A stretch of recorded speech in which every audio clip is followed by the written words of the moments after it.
Hello students, आज आपका topic D block elements का लेक्चर नंबर 2। इससे पहले के लेक्चर में हमने आपको डी ब्लॉक एलिमेंट से रिलेटेड कुछ पॉइंट्स के बारे में बताया था।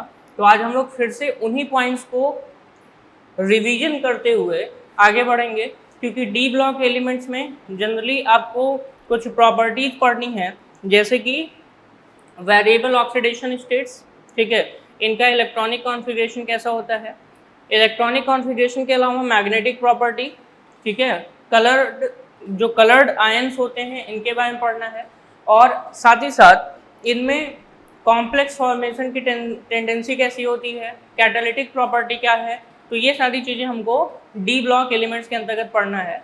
फिर हम लोग एक नया टॉपिक स्टार्ट करेंगे जिसे हम कहते हैं कोऑर्डिनेशन केमिस्ट्री। और कोऑर्डिनेशन केमिस्ट्री एक प्रकार से डी ब्लॉक एलिमेंट्स का कॉम्प्लेक्स फॉर्मेशन का ही प्रॉपर्टी होता है, ठीक है। तो सबसे पहले तो हम लोग एक बार फिर से रिवाइज करेंगे, क्योंकि ये इंपॉर्टेंट टॉपिक है। पहले लेक्चर में हमने आपको जैसा सब कुछ बता दिया था कि डी ब्लॉक में कौन कौन से एलिमेंट्स आते हैं, बट फिर भी एक बार हम इसको फिर से रिवाइज करेंगे। तो चलिए स्टार्ट करते हैं कि व्हाट इज ट्रांजिशन एलिमेंट्स या डी ब्लॉक एलिमेंट्स। क्लियर? तो अगर आपसे कोई पूछे कि डी ब्लॉक एलिमेंट्स या ट्रांजिशन एलिमेंट्स किसे कहते हैं, तो ग्रुप नंबर 3 से ग्रुप नंबर 12 तक के जो एलिमेंट्स होते हैं, वो भी long form of periodic table में, उन्हीं को हम क्या कहते हैं, यहाँ पर ट्रांजिशन एलिमेंट्स का नाम देते हैं। कहाँ से कहाँ के लिए? ग्रुप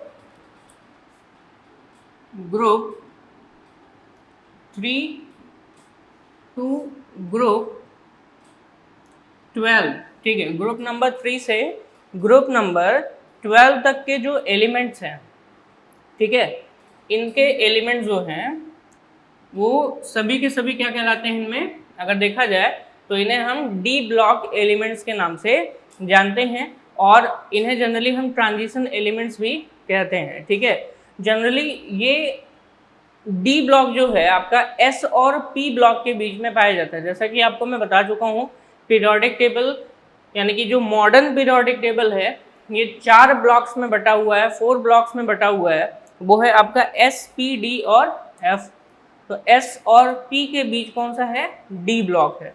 तो यानी कि ये कहाँ पे लाई करते हैं? Lie between S and P block, lie between S and P block. S और पी ब्लॉक के बीच में ये क्या करते हैं? लाई करते हैं, ठीक है। साथ ही साथ इन एलिमेंट्स को हम क्या कहते हैं? ट्रांजिशन एलिमेंट्स भी कहते हैं, ठीक है। और इन्हें डी ब्लॉक एलिमेंट इसलिए कहा जाता है क्योंकि इनका इनकम्प्लीट 3D, 4D, 5D और 6D सबसेल्स होते हैं, ठीक है। इनके जो सबसेल्स होते हैं 3D, 4D, 5D, 6D, तो ये सभी के सभी क्या होते हैं? इनकम्प्लीट होते हैं, और इसी वजह से हम इनको जनरली क्या कहते हैं, यहाँ पर डी ब्लॉक एलिमेंट्स के नाम से जानते हैं। अगर हम इनके जनरल इलेक्ट्रॉनिक कॉन्फ़िगरेशन की बात करें, तो इनका जनरल इलेक्ट्रॉनिक कॉन्फ़िगरेशन होता है n-1d, 1 to 10 यहाँ पे इलेक्ट्रॉन फिल किया जाता है, और ns 1 to 2 ये होता है आपका, ठीक है। n-1d 1 to 10 और ns 1 to 2, माइनस नहीं है, 1 to 2।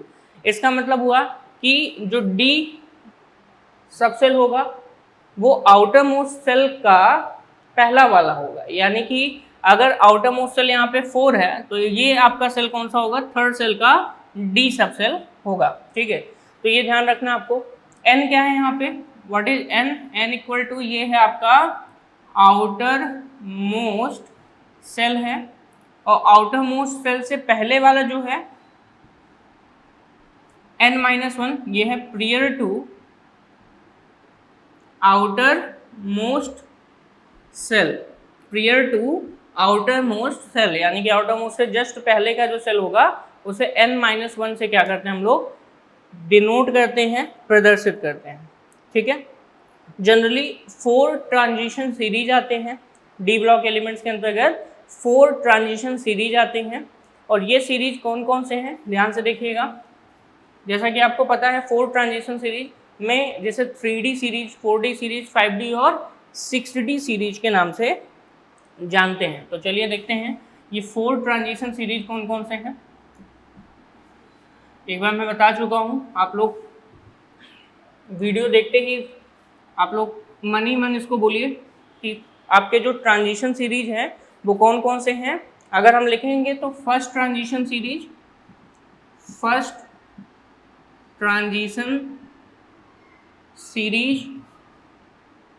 फिर आपका कौन सा है सेकेंड ट्रांजिशन सीरीज, फिर आपका है थर्ड ट्रांजिशन सीरीज, और नंबर 4 इसे क्या कहते हो, फोर्थ ट्रांजिशन सीरीज के नाम से जानते हो।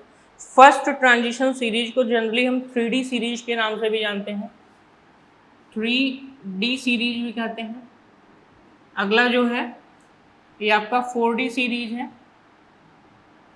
ठीक। नेक्स्ट 5D सीरीज है, और ये है आपका 6D सीरीज के नाम से भी हम इनको जानते हैं। 3D सीरीज जो है आपका वो 4th पीरियड के अंतर्गत आता है, ठीक है। 3D सीरीज आपका 4th पीरियड के अंतर्गत आता है। चौथे आवर्त के अंतर्गत आपका कौन सा है 3D सीरीज। आपका 4D सीरीज 5th पीरियड के अंतर्गत आता है, 5वें आवर्त के अंतर्गत। 5D 6th पीरियड के अंतर्गत आता है, 6ठा आवर्त। और 6D जो है ये 7th पीरियड के अंतर्गत आता है, यानी कि 7वें आवर्त के अंतर्गत आपका 6D सीरीज आता है। क्लियर, ठीक है। इतनी चीज़ें आपको क्लियर हो गई हैं। अगर हम 3D 4D 5D की बात करें तो सभी में लगभग 10 एलिमेंट्स हैं, और आपका जो 7th पीरियड है इसमें भी टोटल 10 एलिमेंट्स रखे गए हैं, ठीक है। आपका जो फर्स्ट ट्रांजिशन सीरीज है 3D सीरीज, इसमें स्कैंडियम से लेकर के जिंक तक के एलिमेंट रखे गए हैं, स्कैंडियम से जिंक तक एलिमेंट रखे गए हैं, ठीक है। यहीं पे सेकेंड ट्रांजिशन सीरीज में एट्रियम से कैडमियम तक के रखे गए हैं, एट्रियम से कैडमियम तक के रखे गए हैं, ठीक है। थर्ड ट्रांजिशन सीरीज यानी कि 5D सीरीज में अगर हम देखें तो 5D सीरीज में एलिमेंट्स जो हैं आपके वो लैंथनम से लेकर के Hg यानी कि मरकरी तक, लैंथनम से Hg तक रखे गए हैं। और यहीं पे फोर्थ ट्रांजिशन सीरीज यानी कि जो आपका 6D सीरीज है उसमें एक्टिनियम से बाइयम तक रखा गया है, ठीक है। एक्टिनियम से UUB बाइयम तक रखा गया। स्कैंडियम का एटॉमिक नंबर कितना होता है 21, और जिंक का एटॉमिक नंबर कितना होता है 30। स्कैंडियम का 21, जिंक का कितना होता है 30 एटॉमिक नंबर होता है। यहीं पे एट्रियम के एटॉमिक नंबर की अगर हम बात करें तो इसका एटॉमिक नंबर 39 और कैडमियम का 48, 39 और 48, 39 और 48। लैंथनम का 57 और मरकरी का 80 होता है। लैंथनम का 57 और मरकरी का कितना है 80 एटॉमिक नंबर है। एक्टिनियम का एटॉमिक नंबर 89 है, और बाइयम का 112 होता है, 89 112 होता है, ठीक है। तो ये था आपका डी ब्लॉक एलिमेंट्स के अंतर्गत या डी ब्लॉक के अंतर्गत जो सीरीज होते हैं जिन्हें हम क्या कहते हैं ट्रांजिशन सीरीज कहते हैं, इनका क्लासिफिकेशन, ठीक है। इनका क्लासिफिकेशन जनरली अगर हम ट्रांजिशन एलिमेंट की बात करें तो जो वैलेंस इलेक्ट्रॉन है ये आउटर मोस्ट सेल और पिनल्टीमेट सेल के डी ऑर्बिटल में भी पाया जाता है। व्हाट इज पिनल्टीमेट सेल, इसका भी मतलब आपको समझना जरूरी है। What is penultimate cell, penultimate cells उन्हें कहा जाता है जो आउटर मोस्ट सेल से जस्ट पहले के सेल होते हैं, उनको हम क्या कहते हैं पेनल्टीमेट सेल का नाम दिया जाता है। तो अगर आप देखेंगे तो जनरल इलेक्ट्रॉनिक कॉन्फ़िगरेशन जस्ट मैंने अभी लिखा था n-1 D1 to 10 NS1 to 2, ये मैंने जनरल इलेक्ट्रॉनिक कॉन्फ़िगरेशन लिखा था, ठीक है। तो ये हो गया जो N है ये आउटर मोस्ट सेल है, आउटर मोस्ट सेल है, और अभी मैंने n-1 को लिखा था prior to outermost shell, यानी कि आउटर मोस्ट सेल से पहले, तो वो आपका कौन सा है, पेनल्टीमेट सेल, उसे हम क्या कहेंगे, n-1 ये हो गया penultimate shell. Outermost cell से पहले का जो सेल होता है उसे हम क्या कहते हैं, पेनल्टीमेट सेल के नाम से जानते हैं। क्लियर? जैसे कि सपोज दैट हमारे पास जिंक है और जिंक का हम इलेक्ट्रॉनिक कॉन्फ़िगरेशन करना चाहते हैं, तो इसका जिंक का जो आउटर मोस्ट सेल का इलेक्ट्रॉनिक कॉन्फ़िगरेशन होगा इसी के बेसिस पर होगा। ये आउटर मोस्ट का इलेक्ट्रॉनिक कॉन्फ़िगरेशन है, ठीक है, जनरल इलेक्ट्रॉनिक कॉन्फ़िगरेशन। जिंक का एटॉमिक नंबर कितना होता है, 30 होता है, और इसे आप लिखते हैं 3d10 4s2। कितना लिखते हैं आप, 3d10 4s2, यानी कि 4s2, यानी कि यहाँ पे 4 लिखा है, ये आउटर मोस्ट सेल हो गया, और इसके पहले 3 लिखा है, यानी कि इससे पहले का जो सेल है वो 3 है, और उसमें उसके डी सब सेल में टोटल कितने इलेक्ट्रॉन है, 10 इलेक्ट्रॉन है। उसके डी सब सेल में टोटल कितने इलेक्ट्रॉन है, 10 इलेक्ट्रॉन यहाँ पे हैं। और आउटर मोस्ट सेल में कितने इलेक्ट्रॉन है, 2 इलेक्ट्रॉन है, ध्यान रखिएगा, ठीक है। तो जनरली अगर हम देखें तो ट्रांजिशन एलिमेंट्स में, ठीक है, ट्रांजिशन एलिमेंट्स में अगर देखें तो वैलेंस इलेक्ट्रॉन कहाँ प्रेजेंट होता है, आउटर मोस्ट सेल में प्रेजेंट होता है, और साथ ही साथ पेनल्टीमेट सेल के डी ऑर्बिटल में वैलेंस इलेक्ट्रॉन प्रेजेंट होता है। नो डाउट आपको यहाँ पे किसी प्रकार की दिक्कत नहीं आएगी। तो वैलेंस सेल कहाँ है, आउटर मोस्ट सेल में, और as well as D orbitals of penultimate shell. Clear? अगर हम ट्रांजिशन एलिमेंट की बात करें, अभी तक तो आपने डी ब्लॉक एलिमेंट के बारे में पढ़ा, अब व्हाट इज ट्रांजिशन एलिमेंट। तो किसी ट्रांजिशन एलिमेंट को हम डिफाइन कैसे कर सकते हैं, ध्यान रखिएगा।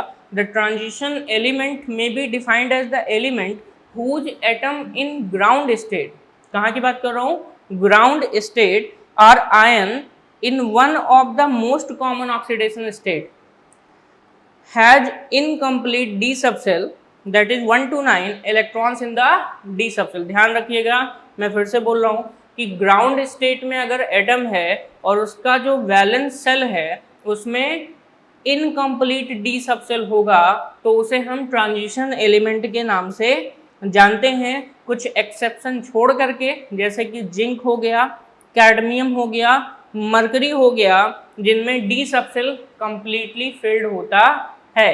तो जिनमें डी सबसेल कंप्लीटली फिल्ड होगा, ऐसे एलिमेंट्स को हम ट्रांजिशन एलिमेंट्स नहीं कहते। ट्रांजिशन एलिमेंट्स उन्हें ही कहते हैं जिनमें क्या होता है, उनके आयंस में, जिनमें उनके आयंस में या फिर उनका जो ग्राउंड स्टेट है उनमें डी सबसेल क्या होना चाहिए, इनकम्प्लीट होना चाहिए। कंप्लीट अगर होगा तो उसे हम ट्रांजिशन एलिमेंट के नाम से नहीं जानेंगे, ये ध्यान रखिएगा। तो इसीलिए पूरे पीरियोडिक टेबल में अगर हम डी ब्लॉक एलिमेंट्स की बात करें तो टोटल 40 डी ब्लॉक एलिमेंट्स होते हैं, लेकिन अगर हम सिर्फ और सिर्फ ट्रांजिशन एलिमेंट्स की बात करें तो जिनमें डी सबसेल कंप्लीट है उनको हम ट्रांजिशन एलिमेंट्स में कंसीडर नहीं करते हैं, ठीक है। और जैसा कि आपको पता है जिंक, कैडमियम, Hg, यानी कि डी ब्लॉक एलिमेंट्स का हर एक पीरियड का जो लास्ट एलिमेंट है डी ब्लॉक के अंतर्गत, वो सभी के सभी नॉन ट्रांजिशन एलिमेंट्स के अंतर्गत आते हैं। तो जिंक हो गया, कैडमियम हो गया, Hg हो गया यानी कि मरकरी, और अनबाइयम, ठीक है, अनबाइयम, ये आपका कैसा होता है, नॉन ट्रांजिशन के अंतर्गत आता है। ध्यान रखिएगा, क्योंकि इनमें जो डी सबसेल होता है वो कैसा है, कंप्लीट होता है, ठीक है। तो आपने ये चीज़ समझ ली कि ट्रांजिशन एलिमेंट किसे कहेंगे। ट्रांजिशन एलिमेंट्स उन्हें कहेंगे जिनमें इनकम्प्लीट क्या होगा, डी सबसेल होगा, ठीक है, इनकम्प्लीट डी सबसेल होगा, ध्यान देना। और ये जो इनकम्प्लीट डी सबसेल है वो उनके एटॉमिक स्टेट में हो या फिर कॉमन ऑक्सीडेशन स्टेट में हो, in their incomplete D subshell in their atomic state ORR common oxidation state ORR common oxidation state, ध्यान रखिएगा। इनमें क्या होना चाहिए, इनकम्प्लीट डी सबसेल होना चाहिए। और यहीं पे अगर आप नॉन ट्रांजिशन की बात करेंगे, नॉन ट्रांजिशन एलिमेंट्स, तो इनमें क्या होता है, कंप्लीट डी सबसेल होता है, कंप्लीट डी सबसेल इनमें पाया जाता है। ठीक है, कंप्लीट क्या होगा, डी सबसेल पाया जाता है। Clear.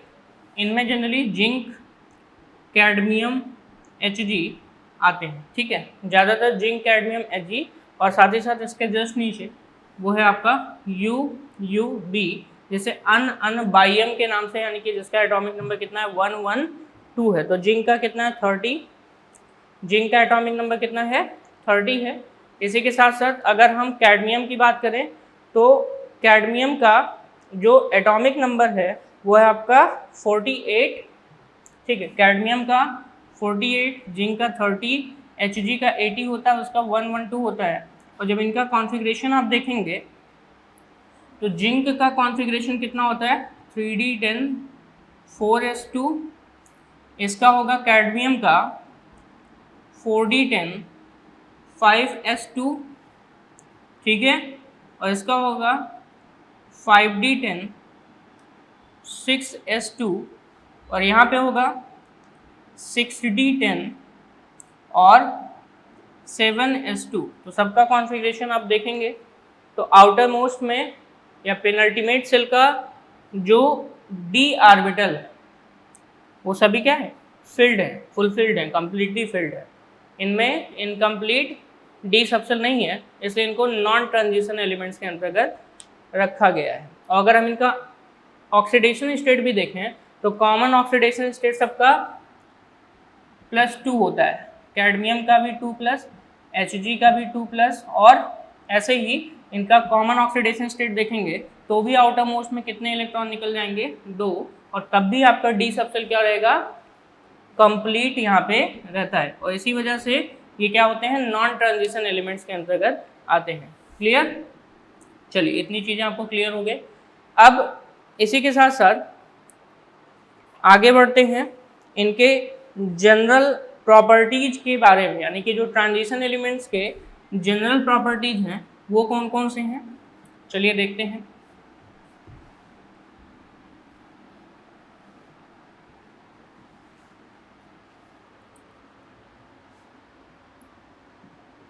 General properties of transition elements, transition elements के जनरल प्रॉपर्टीज कौन कौन से हैं। चलिए, सबसे पहले ये ध्यान में रखना है कि हम लोग बात करेंगे ऑक्सीडेशन स्टेट्स के बारे में। ठीक है, इनमें सबसे पहला हम बात करेंगे ऑक्सीडेशन स्टेट्स। ठीक है, ऑक्सीडेशन स्टेट में अगर हम देखें तो जो ट्रांजिशनल एलिमेंट्स होते हैं या ट्रांजिशन एलिमेंट्स होते हैं ये वेरिएबल ऑक्सीडेशन स्टेट्स क्या करते हैं, एक्सिबिट करते हैं। ध्यान रखिएगा, ट्रांजिशन एलिमेंट्स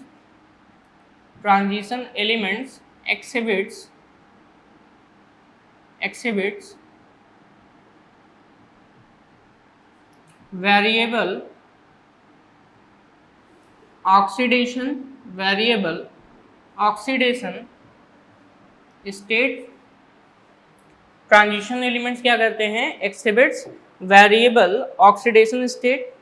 और इनका ये जो यूनिक प्रॉपर्टी है ये क्यों होता है, due to the fact that the energy level of 3d 4d 5d orbitals are very close to those of 4s 5s and 6s orbitals। यानी कि अगर हम ऑर्बिटल की एनर्जी को कंपेयर करें, ठीक है, तो जो 3d 4d और 5d ऑर्बिटल्स हैं, ठीक है, इनकी एनर्जी बहुत ही क्लोज होती है किसके, 4s 5s और 6s ऑर्बिटल्स के, ठीक है। और इसी वजह से अगर हम देखें तो ns इलेक्ट्रॉन के एडिशन में, therefore in addition to ns electron variable number of n-1 d electrons are also lost to exhibit various oxidation state. इसका मतलब समझिए आप, अभी हमने आपको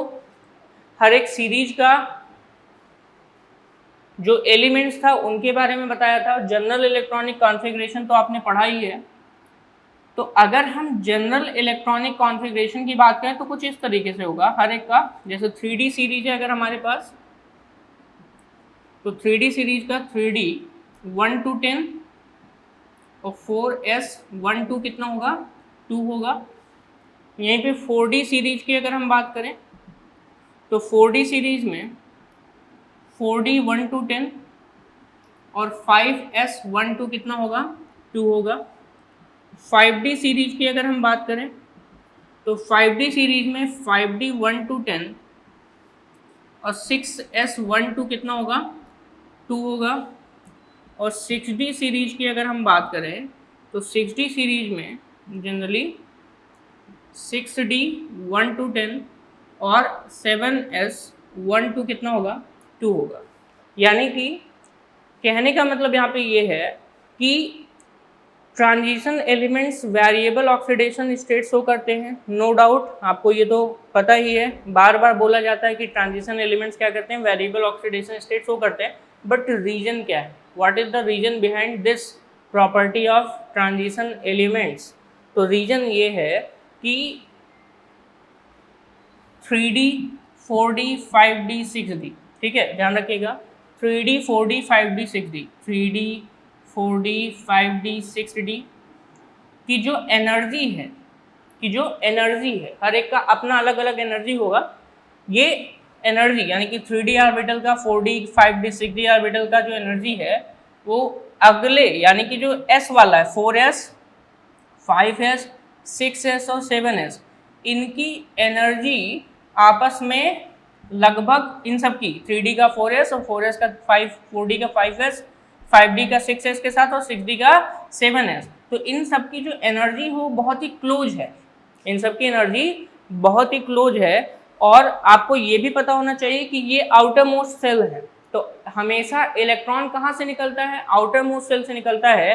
तो क्लोज एनर्जी होने के कारण S से तो इलेक्ट्रॉन निकलता ही निकलता है, D से भी इलेक्ट्रॉन निकलना स्टार्ट हो जाता है। और इसी वजह से ये क्या करते हैं, वेरिएबल ऑक्सीडेशन स्टेट एक्सिबिट करते हैं। याद रखिएगा, परिवर्ती संयोजकता के नाम से हम इसको जानते हैं, या हम इसे कहते हैं variable oxidation state exhibit by transition elements. तो ट्रांजिशन एलिमेंट्स द्वारा वेरिएबल ऑक्सीडेशन स्टेट जो है वो एक्सिबिट करने का यही रीजन है कि इनकी जो एनर्जीज हैं, 3D का 4s के कंपैरिजन में 4D का 5s, 5D का 6s और 6D का 7s के कंपैरिजन में जो एनर्जी है ये क्या है भाई, बहुत ही क्लोज है। और इसी वजह से आउटर मोस्ट सेल से इलेक्ट्रॉन तो निकलता ही निकलता है, D ऑर्बिटल से भी इलेक्ट्रॉन क्या होता है, रिमूव होता है, और इसीलिए ये वेरिएबल ऑक्सीडेशन स्टेट शो करते हैं।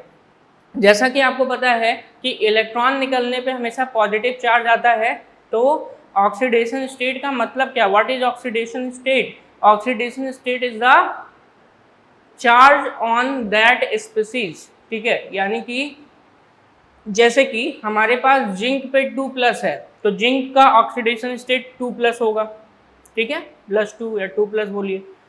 मान लेते हैं कॉपर पे कितना है, +1 है और +2 है, तो कॉपर का +1 है तो ऑक्सीडेशन स्टेट +1 होगा, कॉपर पे +2 है तो ऑक्सीडेशन स्टेट +2 होगा। तो यही कहने का मतलब है कि व्हाट इज ऑक्सीडेशन स्टेट, आपने पढ़ा भी है, ऑक्सीडेशन स्टेट का मतलब होता है चार्ज ऑन दैट स्पीसीज, उस स्पीसीज पर जो आवेश होता है उसी को हम क्या कहते हैं यहाँ पे, ऑक्सीडेशन स्टेट के नाम से जानते हैं, ठीक है।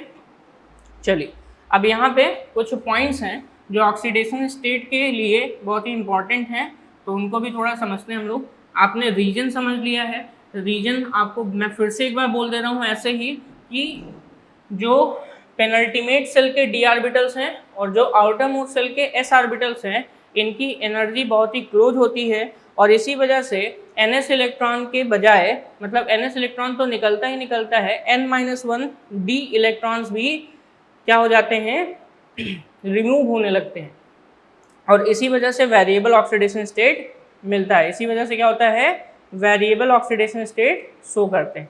क्लियर? चलिए अगला है, कुछ पॉइंट्स हैं regarding the variable oxidation state. The most common oxidation state of first transition series metals is +2 except scandium. ध्यान रखिए, बहुत ही इंपॉर्टेंट पॉइंट है। इन पॉइंट को अगर आपने छोड़ा तो एग्जाम में हो सके यही पॉइंट्स आ सकते हैं, ठीक है। ध्यान रखिएगा, most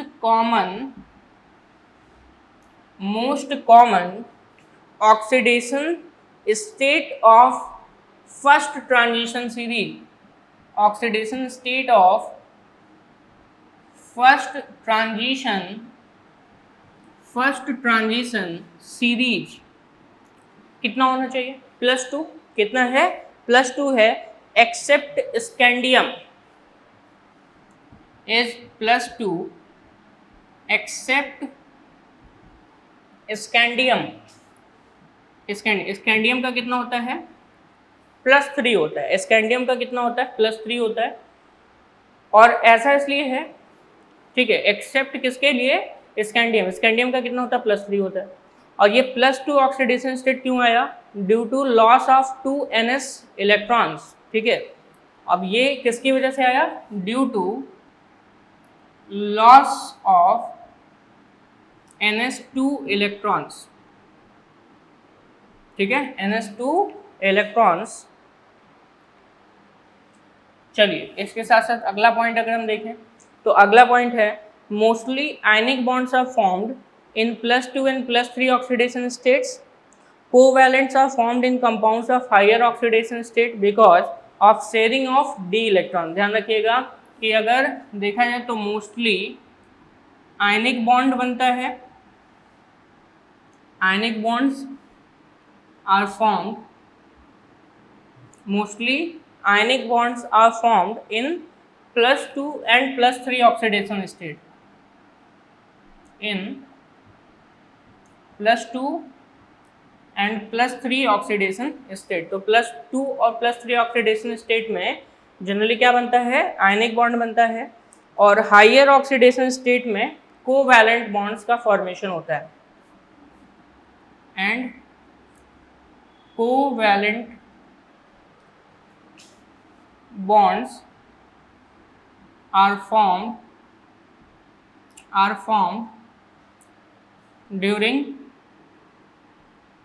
are formed in higher oxidation state,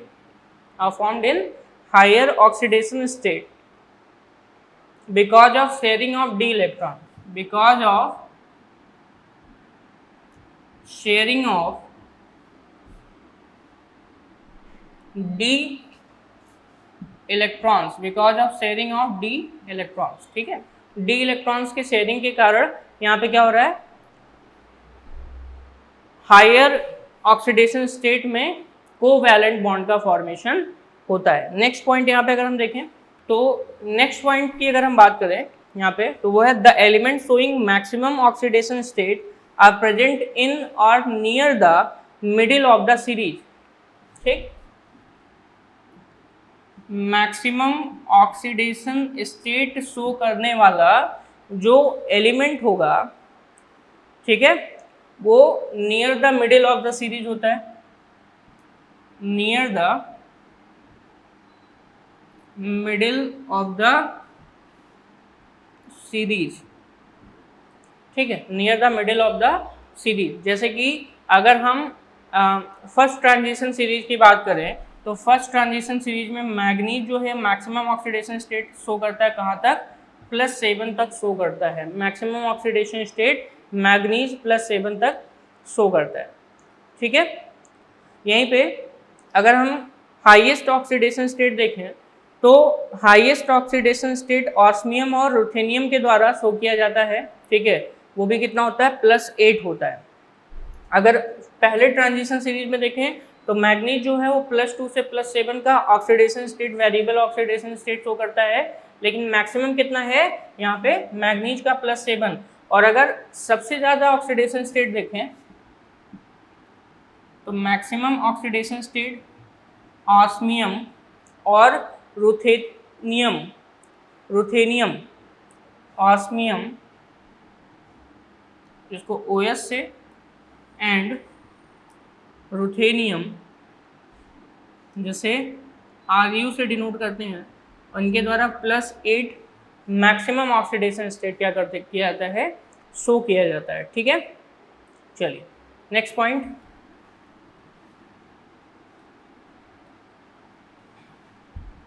oxidation state से रिलेटेड और भी कुछ पॉइंट्स हैं, इसलिए इन पर ज़्यादा ध्यान दीजिए। ठीक है, नेक्स्ट पॉइंट की अगर हम बात करें तो the various oxidation state of transition elements is due to incompletely filled d orbitals and there is a difference of unity in their successive oxidation states. यानी कि अगर सक्सेसिव ऑक्सीडेशन स्टेट की बात करें तो उनमें क्या होता है, डिफरेंस ऑफ यूनिटी होता है। ठीक है, यानी कि +2 +3 +4 +5 ऐसे करके है, तो डिफरेंस कितने का है, सिर्फ 1 का है, इसलिए हम इसको बोलते हैं difference of unity in between successive oxidation state. ये तो बात आपको क्लियर है। यहीं पे अगर हम ग्रुप नंबर 6 की बात करें, in group 6 elements the higher oxidation state are more stable. ठीक है, अगर हम देखें तो हायर ऑक्सीडेशन स्टेट क्या होते हैं, मोर स्टेबल होते हैं, जैसे कि मॉलिब्डेनम।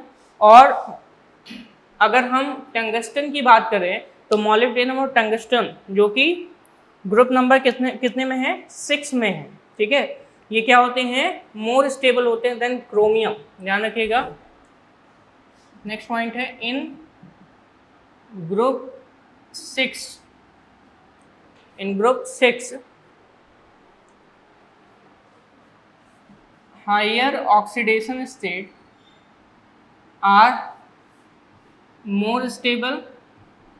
हायर ऑक्सीडेशन स्टेट्स क्या होते हैं, ये मोर स्टेबल होते हैं, जैसे कि मॉलिब्डेनम, टंगस्टन, मॉलिब्डेनम साथ ही साथ टंगस्टन, ये ज़्यादा स्टेबल होते हैं।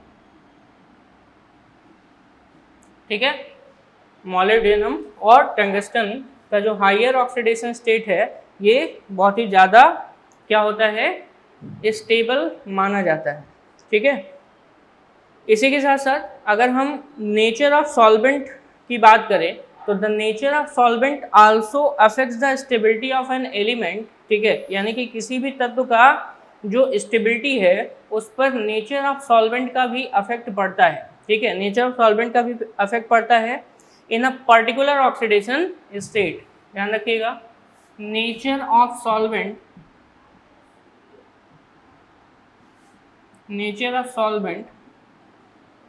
also affects the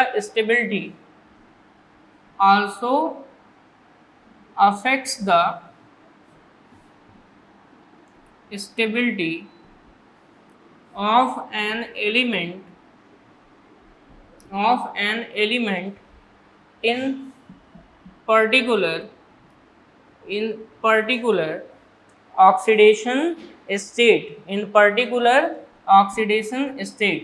ध्यान रखिएगा, पर्टिकुलर ऑक्सीडेशन स्टेट में stability of element nature of solvent द्वारा भी क्या होती है, प्रभावित होती है, उस पर भी नेचर ऑफ सॉल्वेंट का क्या होता है, इफेक्ट पड़ता है। जैसे कि अगर हम क्यूप्रस आयन की बात करें यानी कि Cu+ की बात करें तो ये वाटर में अनस्टेबल होता है, लेकिन यहीं पे Cu2+ की अगर बात करें तो वाटर में स्टेबल होता है। ठीक है, Fe2+ की बात करें तो ये एरेटेड वाटर में क्या होता है, अनस्टेबल होता है। ध्यान रखिएगा, यहाँ पे नेचर ऑफ सॉल्वेंट भी इफेक्ट करता है, जैसे कि Cu+ है तो ये अनस्टेबल है इन वाटर यहाँ पे सॉल्वेंट का काम करेगा, लेकिन यहीं पे Cu2+ की बात करें तो ये क्या है, स्टेबल है इन वाटर। तो पर्टिकुलर ऑक्सीडेशन स्टेट पर नेचर ऑफ सॉल्वेंट का भी क्या होता है, इफेक्ट पड़ता है। नो डाउट ये भी बातें क्लियर हो गई, ठीक है। साथ ही साथ अगर हम रिलेटिव स्टेबिलिटीज की बात करें, relative stabilities of a particular element in different oxidation state can also be known from their standard electrode potential value, यानी कि स्टैंडर्ड इलेक्ट्रोड पोटेंशियल वैल्यू के द्वारा हम ये पता कर सकते हैं कि कौन सा एलिमेंट का ऑक्सीडेशन स्टेट क्या है, स्टेबल है, ठीक है। किसके द्वारा? स्टैंडर्ड इलेक्ट्रोड पोटेंशियल के द्वारा, ठीक है, ध्यान रखिएगा। By standard electrode potential, by standard electrode potential stability of relative stability of oxidation state can be determined, ठीक है। जैसे कि सपोज दैट हम Cu+ की बात करें और Cu2+ की बात करें। Cu+ अगर देखा जाए एक्वस में तो इसके एक इलेक्ट्रॉन इसमें ऐड होंगे और ये किस में कन्वर्ट हो जाएगा? कॉपर में कन्वर्ट होगा। यहीं पे Cu2+ की अगर हम बात करें तो Cu2+ अगर देखें तो Cu2+ यानी कि जैसे क्यूप्रिक आयन के नाम से जानते हैं, एक्वस सोल्यूशन में अगर हम इसका देखें तो यहाँ पे 2 इलेक्ट्रॉन ऐड होगा और यहाँ से ये भी किस में कन्वर्ट होगा? कॉपर में। ऑक्सीडेशन पोटेंशियल की अगर हम बात करें तो E0 इसका कितना होता है? 0.52 वोल्ट, किसके लिए? कॉपर आयन के लिए। लेकिन अगर यहीं पे क्यूप्रिक आयन के लिए देखें ऑक्सीडेशन पोटेंशियल तो कितना होता है? 0.34 वोल्ट होता है। ध्यान रखिएगा, क्यूप्रस आयन के लिए जब इलेक्ट्रोड पोटेंशियल देखेंगे वो भी कौन सा? स्टैंडर्ड इलेक्ट्रोड पोटेंशियल अगर आप देखेंगे तो वो कितना होता है? 0.52 वोल्ट है, यानी कि E0 इक्वल टू कितना है? 52 वोल्ट है। और इसके लिए अगर आप देखेंगे Cu2+ के लिए तो E0 कितना है? 0.34 वोल्ट होता है, ठीक है। तो इससे आपको आइडिया क्या लगा? Cu+ रीडली क्या हो जाता है? रिड्यूस हो जाता है, ठीक है। और यहीं पे अगर हम Cu2+ की बात करें तो Cu2+ क्या है? यहाँ पे लेस स्टेबल है, सॉरी मोर स्टेबल है। तो Cu+ जो है ये क्या हो जाता है? रिड्यूस्ड मोर इजीली, ये बहुत ही आसानी से, यानी कि क्यूप्रस आयन जो है वो आसानी से रिड्यूस हो गया, ये हो जाता है रिड्यूस्ड ईजिली। और अगर रिड्यूस हो गया ईजिली तो यानी कि मोर स्टेबल कौन है? Cu2+।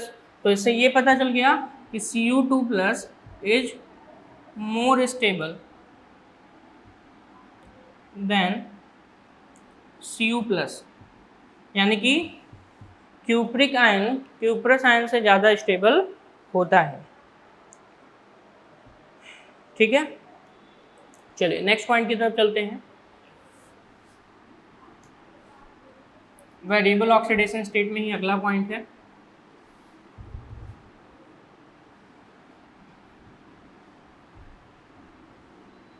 ठीक है, वेरिएबल ऑक्सीडेशन में स्टेट में नेक्स्ट पॉइंट है कि compounds of metals with high electronegative elements like fluorine and oxygen exhibit higher oxidation state. ध्यान रखिएगा, compounds of metals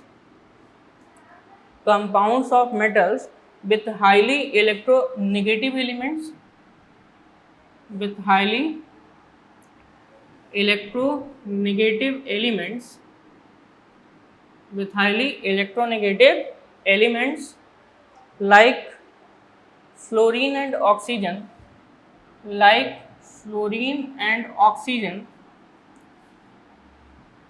exhibit like fluorine and oxygen. आपको फ्लोरीन और ऑक्सीजन, ये बात आप ध्यान रखिएगा, फोन कॉल में अगर देखा जाए तो फ्लोरीन, ऑक्सीजन, नाइट्रोजन, फ्लोरीन ये सभी क्या है? इलेक्ट्रोनेगेटिव एलिमेंट्स होते हैं। तो इन्हीं में से एक F और O यानी कि most electronegative, highly electronegative element की बात कर रहा है। तो फ्लोरीन और ऑक्सीजन के मेटल के साथ जो कंपाउंड्स होते हैं, इनमें जो मेटल्स हैं ठीक है, ये क्या करते हैं, हायर ऑक्सीडेशन स्टेट रखते हैं, एक्सिबिट हायर ऑक्सीडेशन स्टेट। ठीक है, चलिए ट्रांजिशन एलिमेंट्स जनरली क्या करते हैं, कंपाउंड्स भी बनाते हैं, वो भी किसमें, लो ऑक्सीडेशन स्टेट में। Transition metals also form compounds in low oxidation state। Low oxidation state में बनाते हैं, जैसे कि +1 0 और नेगेटिव, +1 0 और नेगेटिव भी इनका ऑक्सीडेशन स्टेट हो सकता है। ठीक है, जैसे कि आपको मैंने बताया था निकिल कार्बोनिल, निकिल कार्बोनिल, ठीक है, निकिल कार्बोनिल हो गया। इसी के साथ साथ आयरन कार्बोनिल, इनमें सभी में ऑक्सीडेशन स्टेट कितना है, 0 0। तो ये क्या करते हैं, 0 ऑक्सीडेशन स्टेट में यानी कि लो ऑक्सीडेशन स्टेट में ये क्या बनाते हैं, कंपाउंड का फॉर्मेशन भी कर सकते हैं। ठीक है, ये सारी चीज़ें पढ़ने के बाद अब हम लोग पहुँचेंगे कलर्ड आयंस पर। ठीक है, नेक्स्ट है अपना वो है ऑक्सीडेशन स्टेट हो गया है, और अब हम बात करेंगे कलर्ड आयन के फॉर्मेशन के बारे में। डी ब्लॉक एलिमेंट्स के अंतर्गत नेक्स्ट है वो है आपका कलर्ड आयंस। ठीक है, most of the transition metal compound either in solid form और in solution form are colored unlike the compounds of S block and P block element। ध्यान रखिएगा कि ज़्यादातर जो ट्रांजिशन मेटल्स होते हैं इनके जो कंपाउंड्स होते हैं ये सॉलिड स्टेट में या फिर सोल्यूशन फॉर्म में क्या होते हैं, कलर्ड होते हैं। ठीक है, क्या होते हैं, कलर्ड होते हैं। तो मोस्ट ऑफ द पॉइंट में लिख देता हूँ, most of the transition metals, most of the transition metals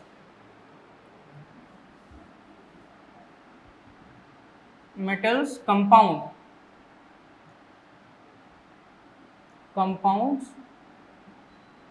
are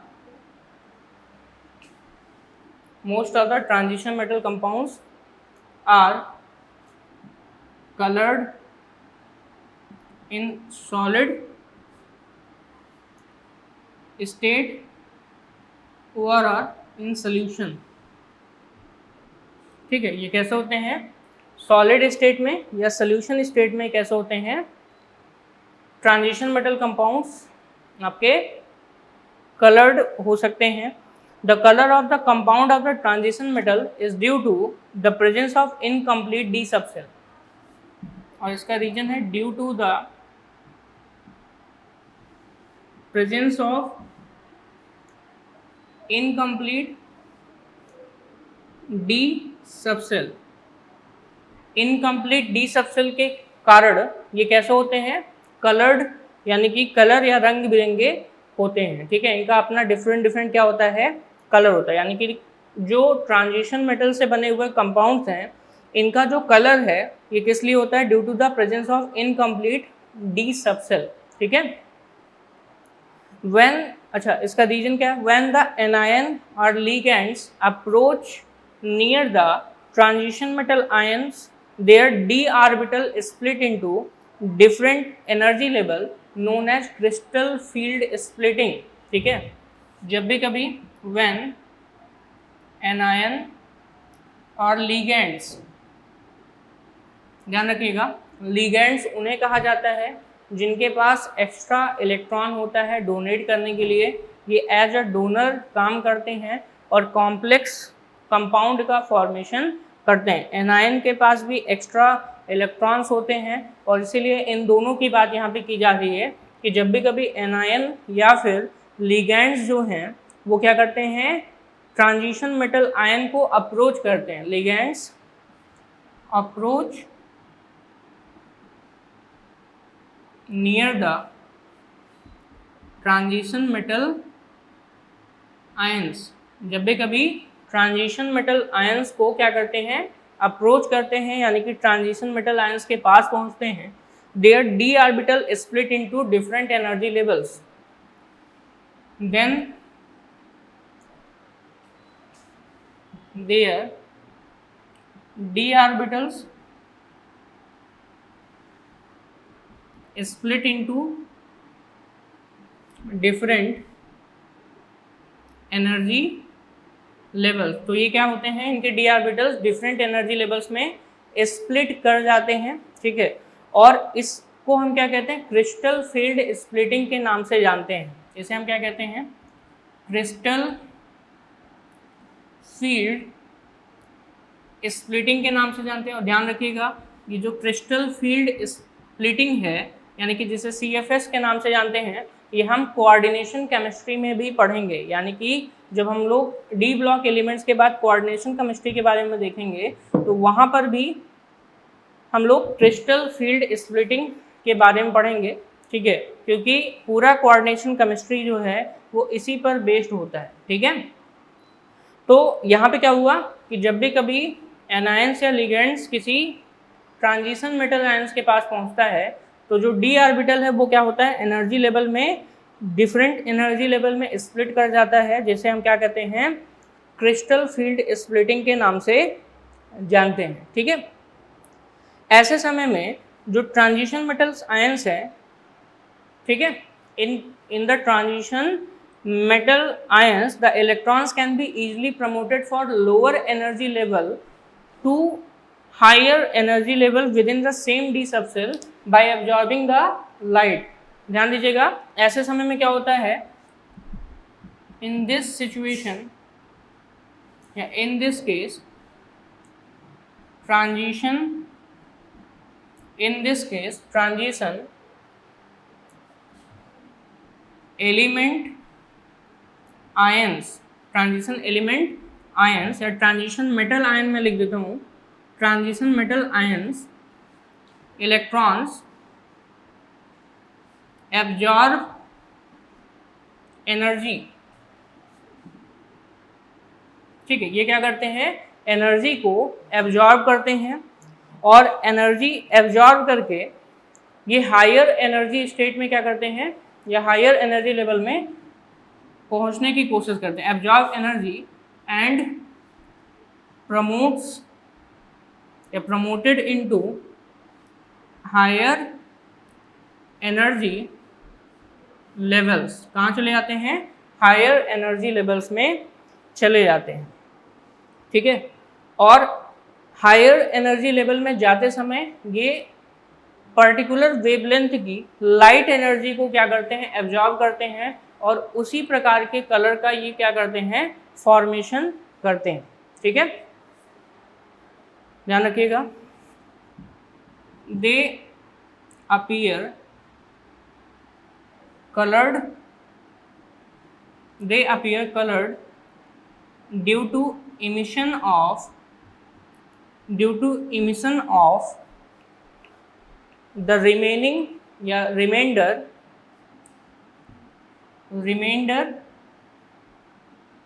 as colored light, ठीक है। यानी कि ये कलर्ड इसलिए दिखते हैं क्योंकि जो रिमाइंडर एनर्जी होता है उसको ये कलर लाइट के फॉर्म में इमिट करते हैं, अर्थात उत्सर्जित करते हैं, ठीक है। चलिए, ऐसे ट्रांजिशन मेटल्स आयंस जिनमें कंप्लीटली डी सबसेल या डी ऑर्बिटल फील्ड होता है, जैसे कि जिंक हो गया, कैडमियम हो गया, मरकरी हो गया, सिल्वर आयन हो गए, ये कैसे होते हैं, कलरलेस होते हैं। यानी कि डी ब्लॉक एलिमेंट्स के अगर हम मेटल आयन की बात करें, ठीक है, तो जिनमें डी सबसेल क्या होता है, कंप्लीटली फिल्ड होता है, ठीक है, वो क्या होते हैं, कलरलेस होते हैं। जैसे कि एग्जाम्पल यहाँ पर हम आपको बताने जा रहे हैं, आपने डी ब्लॉक में टोटल 10 ग्रुप्स पढ़ा है, और इन ग्रुप्स में से अगर हम लास्ट ग्रुप की बात करें जिनमें जिंक है, कैडमियम है, Hg है, तो जिंक 2+, कैडमियम का भी 2+ और मरकरी का भी 2+ है। साथ ही साथ सिल्वर पे अगर हम देखें तो Ag+ आयंस, ठीक है, ये सभी के सभी कैसे होते हैं, ये सभी के सभी कलरलेस हैं, ठीक है। और कलरलेस इसलिए होते हैं क्योंकि इनका डी सबसेल जो होता है या डी ऑर्बिटल जो होता है ये फुलफिल्ड होता है या कंप्लीटली फिल्ड होता है। डी ऑर्बिटल क्या होते हैं, कंप्लीटली फिल्ड होते हैं। डी ऑर्बिटल इनका कैसा होता है, कंप्लीटली फिल्ड होता है और इसी वजह से ये कलरलेस होते हैं, ठीक है। चलिए, कलर्ड आयन के बारे में आपने पढ़ लिया और इसका सबसे मेन रीजन है क्रिस्टल फील्ड स्प्लिटिंग यानी कि CFS, जिसके बारे में हम लोग कोऑर्डिनेशन केमिस्ट्री के अंतर्गत पढ़ेंगे, ठीक है। नेक्स्ट है आपका फॉर्मेशन ऑफ कॉम्प्लेक्सेस। अगली प्रॉपर्टी वो है formation of complexes. Number 3 formation of complexes.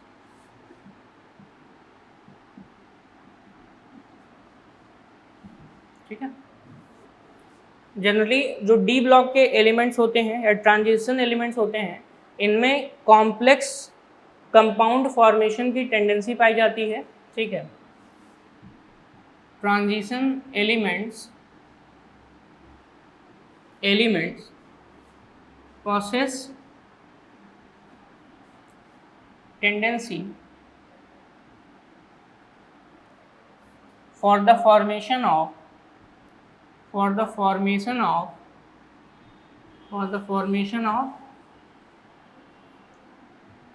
complex compounds।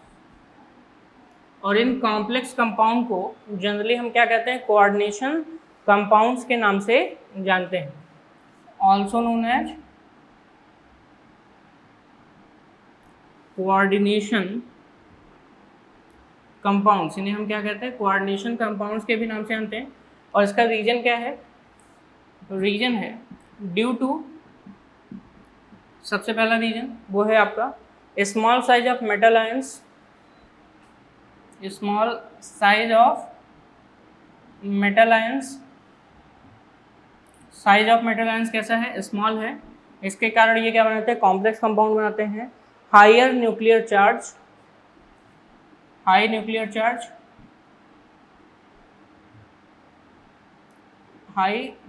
Charge. और इसी के साथ साथ अगला है वो है ability of vacant D orbitals to accept lone pair of electrons from the ligand। availability of vacant d orbitals to accept lone pair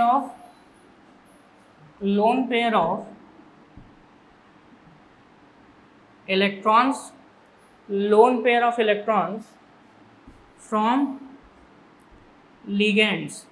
और जैसा कि आपको ligands के बारे में मैंने बताया था कि ligands जनरली कोऑर्डिनेशन कंपाउंड्स के दौरान या कोऑर्डिनेशन कंपाउंड या कोऑर्डिनेशन कॉम्प्लेक्स फॉर्मेशन के दौरान क्या करते हैं, मेटल आयंस को इलेक्ट्रॉन्स डोनेट करते हैं और इन इलेक्ट्रॉन्स को जनरली हम क्या कहते हैं, लोन पेयर कहते हैं। On the basis of number of lone pair ये डिफरेंट टाइप्स के होते हैं, जैसे कि मोनोडेंडेट, बाइडेंडेट, ठीक है, पॉलीडेंडेट में जैसे कि आपने EDTA के बारे में पढ़ा होगा, जैसे हम कहते हैं एथिलीन डायमीन टेट्राएसिटेट आयन या फिर टेट्राएसिटिक एसिड, ठीक है। EDTA पे -4 यानी कि चार्ज पाया जाता है तो वो हेक्साडेंडेट लिगेंड है और वो 6 लोन पेयर को एक साथ क्या कर सकता है, डोनेट कर सकता है, ठीक है। तो डेंटिसिटी के बेसिस पर डिपेंड करता है कि आपका कोऑर्डिनेशन कंपाउंड किस प्रकार का होगा। और जनरली कोऑर्डिनेशन कंपाउंड बनाने के लिए डी ब्लॉक एलिमेंट्स ही प्रेफर किए जाते हैं क्योंकि इनका साइज कैसा होता है, इनके मेटल आयन का साइज स्मॉल होता है। स्मॉल मेटल आयन के साइज के साथ साथ न्यूक्लियर चार्ज भी इनका ज़्यादा होता है और साथ ही साथ अवेलेबिलिटी होती है इनके पास वैकेंट डी ऑर्बिटल्स की, जो कि लोन पेयर्स को क्या करता है, लिगेंड से एक्सेप्ट करता है, ठीक है। अगला है वो है मैग्नेटिक प्रॉपर्टी। नेक्स्ट है मैग्नेटिक प्रॉपर्टी।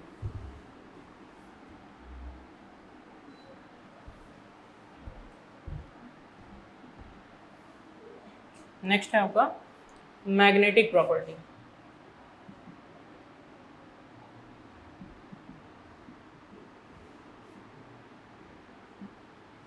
ठीक है, मैग्नेटिक प्रॉपर्टी के अगर अंतर्गत देखें तो most of the compounds of transition elements are paramagnetic in nature. आपने मैग्नेटिक कंपाउंड्स के क्लासिफिकेशन पढ़े होंगे, जिसमें से 3 तरीके के जनरली मैग्नेटिक कंपाउंड्स होते हैं या मैग्नेटिक मटेरियल्स होते हैं। एक होता है आपका डायामैग्नेटिक, दूसरा पैरामैग्नेटिक और तीसरा होता है फेरोमैग्नेटिक। इसके अलावा एंटी फेरोमैग्नेटिक, फेरी मैग्नेटिक भी कंपाउंड्स पाए जाते हैं, बट बेसिकली 3 जो हैं वो इम्पॉर्टेंट हैं, डाया, पैरा और फेरोमैग्नेटिक। जिनमें से डायामैग्नेटिक सब्सटेंस उन्हें कहा जाता है जो मैग्नेटिक फील्ड में फीबली रिपल्सन फील करते हैं। यहीं पे अगर हम पैरामैग्नेटिक सब्सटेंस की बात करें तो मैग्नेटिक फील्ड में फीबली अट्रैक्शन फील करते हैं, और यहीं पे अगर फेरोमैग्नेटिक की बात करें तो स्ट्रांगली जो अट्रैक्ट होते हैं उन्हें हम क्या कहते हैं, फेरोमैग्नेटिक सब्सटेंस के नाम से जानते हैं। तो अगर हम मैग्नेटिक प्रॉपर्टी की बात करें तो जनरली ट्रांजिशन एलिमेंट्स के जो कंपाउंड्स होते हैं, यानी कि most of the compounds of transition elements, ये आपके क्या करते हैं, पैरामैग्नेटिक इन नेचर होते हैं। ध्यान दीजिएगा, most of the compounds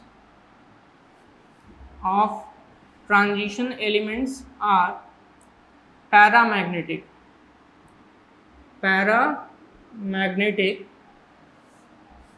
in nature. ये कैसे होते हैं, पैरामैग्नेटिक इन नेचर होते हैं। ठीक है, और पैरामैग्नेटिक होने के कारण मैग्नेटिक फील्ड द्वारा ये अट्रैक्ट भी किए जाते हैं, और ऐसा इसलिए होता है क्योंकि पेनल्टीमेट डी ऑर्बिटल्स में अनपेयर्ड इलेक्ट्रॉन्स पाए जाते हैं। और रीजन क्या है, ड्यू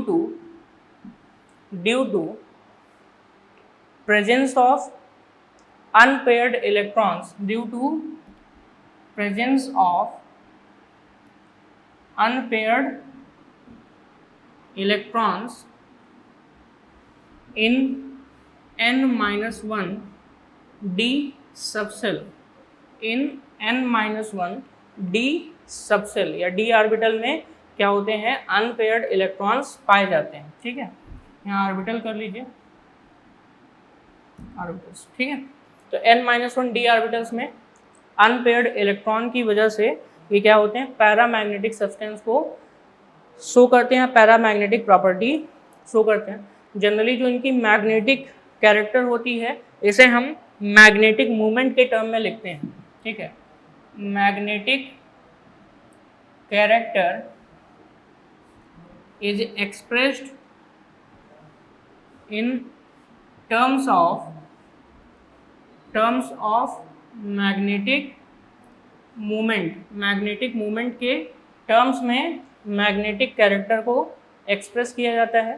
ठीक है, और अगर हम मैग्नेटिक मूवमेंट के कैलकुलेशन की बात करें तो इसके लिए फॉर्मूला होता है mu equal to under root में n+2 bore magneton n+2 bm का मतलब होता है बोर मैग्नेटॉन, और यहाँ पे n का मतलब है number of unpaired electrons, n equals to number of unpaired electrons, और bm का मतलब होता है बोर मैग्नेटॉन।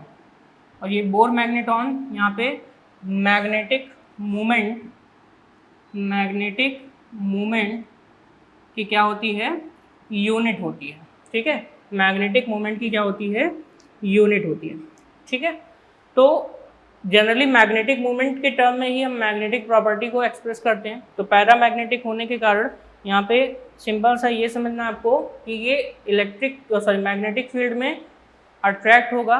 ठीक है, और वो भी कैसा, फीबली अट्रैक्ट होता है, स्ट्रांगली अट्रैक्ट नहीं होगा, क्योंकि पैरामैग्नेटिक नेचर शो करते हैं इनके कंपाउंड। ट्रांजिशन मेटल के जो एलिमेंट्स होते हैं वो पैरामैग्नेटिक नेचर शो करते हैं। लास्ट हेडिंग है डी ब्लॉक एलिमेंट्स के अंतर्गत, और वो है आपका catalytic property. Catalytic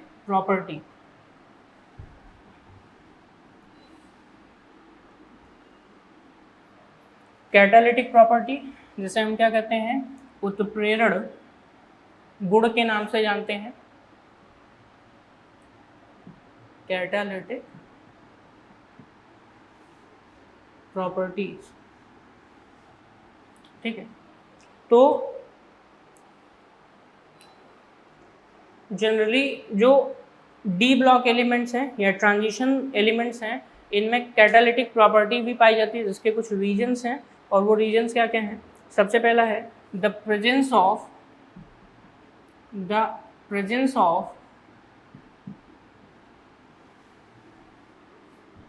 n-1d vacant orbitals. किसकी वजह से? The presence of n-1d vacant orbitals. और अगर वैकेंट ऑर्बिटल्स है तो इससे इन्हें फ़ायदा क्या मिलता है? वैकेंट ऑर्बिटल होने के कारण these atoms can accept electron from the reactant atom. So these atoms can accept electrons from the reactant atoms। कहाँ से एक्सेप्ट करते हैं? रिएक्टेंट एटम से इलेक्ट्रॉन को क्या कर सकते हैं? एक्सेप्ट करते हैं, and form intermediate compounds,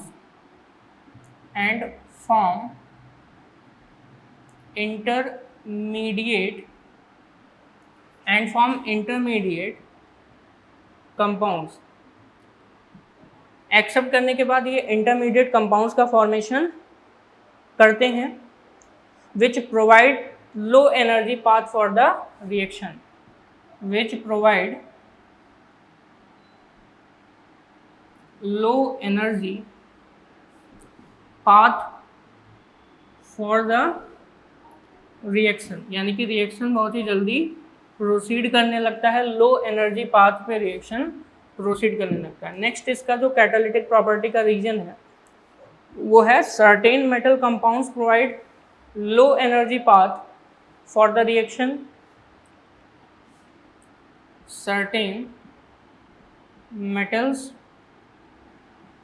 provide low energy path for the reaction। यानी कि जो चीज़ मैंने अभी पहले वाले पॉइंट में बताई कि यहाँ से जब भी कभी हम कैटालिटिक प्रॉपर्टी की बात करेंगे तो n-1d ऑर्बिटल इनका क्या होता है? वैकेंट होता है, और इसमें रिएक्टेंट एटम के इलेक्ट्रॉन्स क्या हो सकते हैं?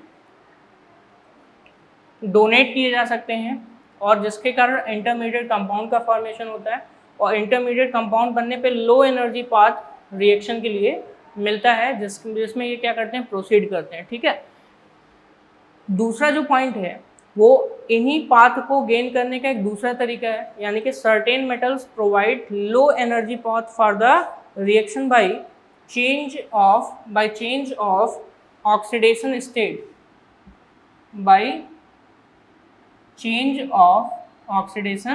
स्टेट, ऑक्सीडेशन स्टेट बदल करके कुछ मेटल्स होते हैं जो कि लो एनर्जी पाथ रिएक्शन को प्रोवाइड कराते हैं। जैसे कि वैनेडियम जो है ये अपना ऑक्सीडेशन स्टेट +5 से चेंज करके +4 में, और ड्यूरिंग ऑक्सीडेशन SO2 से SO3 में कन्वर्ट हो जाता है। ठीक है, अगर हम वैनेडियम की बात करें, ठीक है, तो vanadium changes its oxidation state from +5 to +4 during oxidation of SO2 यानी कि sulphur dioxide, during oxidation of SO2 to SO3। ठीक है, SO2 का SO3 में ऑक्सीडेशन के दौरान जो वैनेडियम पेंटाऑक्साइड है, यानी कि वैनेडियम जो है ये अपना ऑक्सीडेशन स्टेट +5 से +4 में कन्वर्ट कर लेता है, यानी कि खुद को रिड्यूस करता है और दूसरों को यानी कि सल्फर डाइऑक्साइड को सल्फर ट्राइऑक्साइड में ऑक्सीडाइज करता है। रिएक्शन अगर हम यहाँ पे देखें तो रिएक्शन कुछ इस तरीके से है, यहाँ पे वो है आपका V2O5 है, जैसे क्या कहते हैं वैनेडियम पेंटाऑक्साइड, और ये SO3 से रिएक्ट करता है, वैनेडियम टेट्रा ऑक्साइड में कन्वर्ट हो जाता है यानी कि B2O4, और SO2 को किस में कन्वर्ट कर देता है, SO3 में कन्वर्ट कर देता है, SO2 को SO3 में कन्वर्ट कर देता है। यहाँ पे इसका ऑक्सीडेशन स्टेट +5 है, और यहाँ पे अगर आप देखेंगे तो ऑक्सीडेशन स्टेट यहाँ पे कितना है, +4 है, ठीक है। तो +5 से +4 में कन्वर्ट हो गया, और कैटालिटिक प्रॉपर्टी शो करता है। इसी वजह से जनरली हम ट्रांजिशन एलिमेंट्स को भी, यानी कि कुछ ट्रांजिशन एलिमेंट्स ऐसे होते हैं जो कि कैटालिटिक प्रॉपर्टी को शो करते हैं। क्लियर? इसी के साथ साथ डी ब्लॉक एलिमेंट्स का ये पूरा का पूरा टॉपिक यहीं पे खत्म होता है। मिलते हैं नए टॉपिक के साथ नए लेक्चर में। Thank you so much.